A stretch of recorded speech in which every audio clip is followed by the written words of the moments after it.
Snake పై monster movie Lionsgate Play OTT ప్లాట్ఫామ్లో streaming అవుతుంది. తెలుగు డబ్బింగ్లో కూడా అవైలబుల్గా ఉంది. మరి ఈ Chinese monster action thriller movie ఎలా ఉందని డీటెయిల్గా ఈ వీడియోలో మాట్లాడుకుందాం. లాస్ట్ వరకు వీడియో స్కిప్ చేయకుండా చూడండి.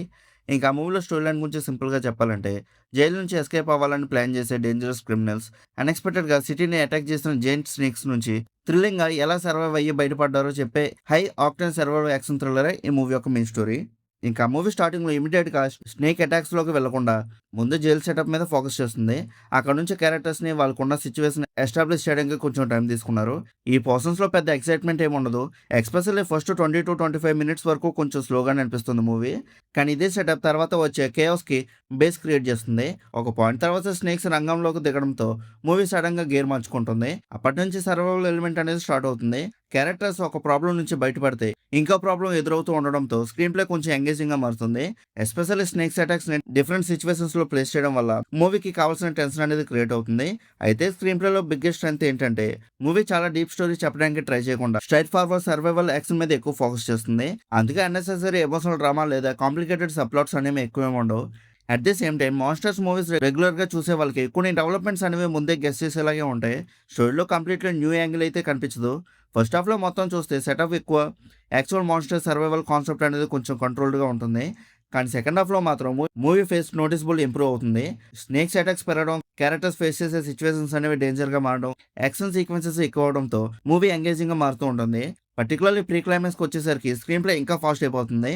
అప్పటి వరకు బిల్డ్ చేసిన సర్వైవల్ టెన్షన్ని యాక్షన్ సైడ్కి తీసుకెళ్లి మూవీని క్లైమాక్స్ వరకు పుష్ చేస్తారు.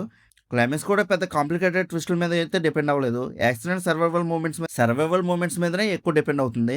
సో స్టార్టింగ్ పోర్షన్స్ లో కొంచెం స్లోగా అనిపించినా సెకండ్ హాఫ్ నుంచి మూవీ కొంచెం బెటర్గా అనిపిస్తుంది.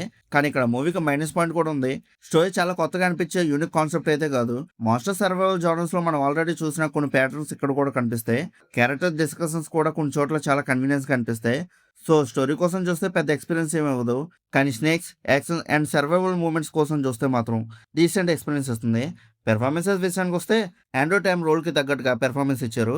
ఎస్పెషల్లీ సర్వైవల్ సిచ్యువేషన్స్లో క్యారెక్టర్ చూపించే ఫియర్ అండ్ అర్జెన్సీ బిలీవబుల్గా కనిపిస్తాయి. అయితే ఇది పెర్ఫార్మెన్స్ డ్రైవెన్ కెమెరా కాదు కాబట్టి యాక్టర్స్ నుంచి ఎక్స్ట్రాడినరీ ఎక్స్పెక్ట్ చేయాల్సిన అవసరం ఏం లేదు. ఇంకా టెక్నికల్గా చూస్తే ఈ మూవీకి biggest attraction snake sequences and visual effects.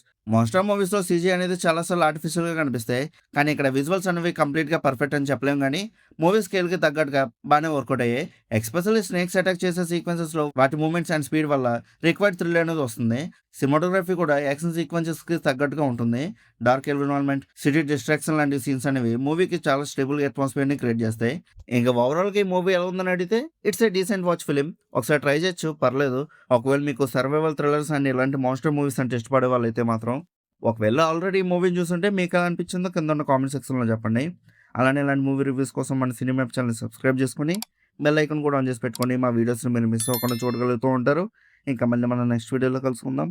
By.